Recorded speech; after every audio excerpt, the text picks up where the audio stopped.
And I want to say, as the Commissioner have said, and the High Command have stated, we are going to push back. And this is one of the efforts, and we'll continue on several other efforts.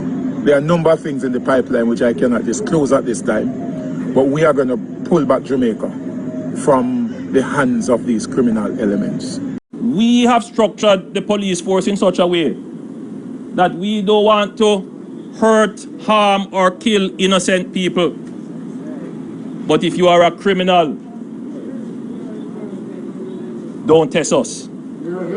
This joint anti-gang task force. And I thought it was also important that the country understands that even though the JDF and JCF have worked together for years, and certainly as long as I have been in security, we actually are setting the conditions for even closer working relationship and better collaboration. So this is all about continuing our focus on guns, gunmen, and gangs. And it was important, and we saw as part of our strategic focus and strategies that we had developed and planning that we had done, that we required an agile joint force that could deal with the levels of violence that we see here in Jamaica. It is not bound by any particular geographic space, but will move fluidly across the country to interrupt gang activities, to disrupt and deter those, to recover firearms or seize firearms, and also to focus on those people who are intent on creating death, mayhem, and pain in our society. The task force has been in operation now for a week, and over that week we have seized 7 illegal firearms, 1,200 pounds of compressed ganja. We have disrupted a illegal alcohol operation that was funding a particular gang, and we have arrested 4 persons for lottery scamming and another 16 of them to make a total of 20 persons who are involved in violence and crime. Now, the way the Joint Task Force works, none of these were achieved only by themselves. We work with the Lotto Scam Task Force, we work with CTOC, we work with territorial police, i.e. the police in the various divisions and areas. And it gives them, each one of these, far more capacity when they need it to deal with situations that can become or are highly violent. Now, to get to this point required a fair amount of planning and work. And the planning started with creating at specialized operations enough officers who are trained to the level where they can, one, work seamlessly with the Jamaica Defense Force, but also work in a high violence environment and do it well, because they have that skill and that training. We are determined that Jamaican people are going to be safe. We are going to take back these guns that are out there. We're going to put a large dent in this firearms business in Jamaica. 91% of our deaths or murders this year have been done with an illegal firearm. And we are determined that we will recover these or seize them, but also, more importantly, the persons who are doing this. And we have seen these people operate, and sometimes our public don't really get to see the end result of their work, which we see a lot of. These are people who will kill persons for money, they will kill your families, and they will kill their own families. These aren't, again, I want to emphasize, and I say it, and I keep saying it, this is not about unattached youth. This is not about poor ghetto youth.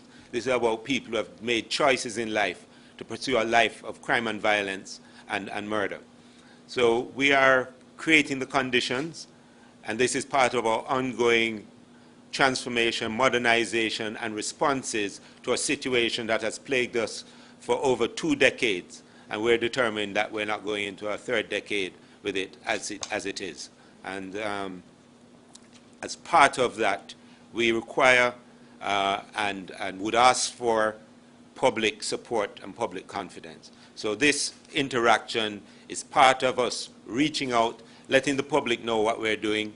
We're doing a lot of things. We will continue to update as we go along. There are some other interesting things that are happening, which will be the subject of later press briefings. But for now, this is where we are, the Joint Anti-Gang Task Force in operation for a week and has already reaped some successes. So thank you, ladies and gentlemen.